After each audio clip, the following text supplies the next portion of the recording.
Hello guys, today I'm gonna show you how to hard reset HTC Desire 620G dual SIM.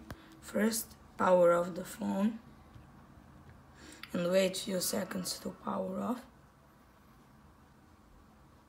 Now, in the same time, press power off and volume up buttons. Now stop pressing power off.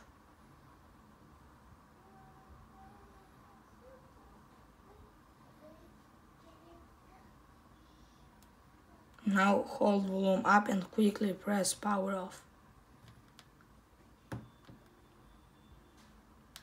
Now scroll down with volume down to wipe data factory reset and continue with volume up. And scroll down again to yes, delete all user data. Again continue with volume up and wait few seconds.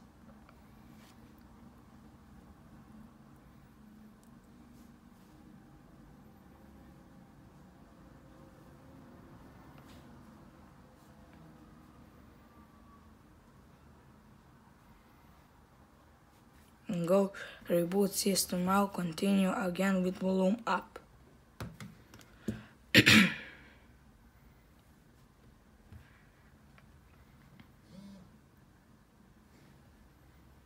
The phone is restarted. Thanks for watching Halo channel.